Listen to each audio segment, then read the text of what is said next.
తెలంగాణ ముఖ్యమంత్రి రేవంత్ రెడ్డి ఈ రోజు భద్రాచలం వెళ్లనున్నారు. భద్రాద్రి సీతారాముల కళ్యాణానికి తెలంగాణ ప్రభుత్వం తరపున సీఎం రేవంత్ రెడ్డి దంపతులు పట్టు వస్త్రాలు సమర్పించనున్నారు. ఆ తర్వాత సారపాకలోని గిరిజన కుటుంబం శ్రీనివాస్ ఇంటికి సీఎం రేవంత్ రెడ్డి వెళ్లనున్నారు. ప్రభుత్వం ఉచితంగా పంపిణీ చేస్తున్న సన్న బియ్యంతో వండిన భోజనంను గిరిజనుడు శ్రీనివాస్ ఇంట్లో సేవించనున్నారు. సామాన్యులుగా ఉన్న తమ ఇంటికి సీఎం రేవంత్ రెడ్డి రావడం పట్ల బొరం శ్రీనివాస్ కుటుంబ సభ్యులు సంతోషాన్ని వ్యక్తం చేస్తున్నారు.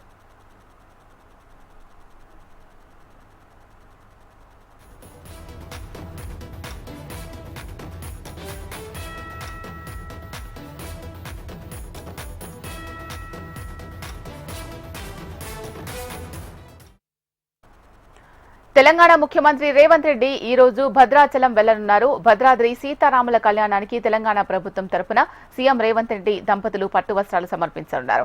ఆ తర్వాత సారపాకలోని గిరిజన కుటుంబం శ్రీనివాస్ ఇంటికి సీఎం రేవంత్ వెళ్లనున్నారు. ప్రభుత్వం ఉచితంగా పంపిణీ చేస్తున్న సన్న బియ్యంతో వండిన భోజనంను గిరిజనుడు శ్రీనివాస్ ఇంట్లో సేవించనున్నారు. సామాన్యులుగా ఉన్న తమ ఇంటికి సీఎం రేవంత్ రెడ్డి రావడం పట్ల బొరం శ్రీనివాస్ కుటుంబ సభ్యులు సంతోషాన్ని వ్యక్తం చేస్తున్నారు.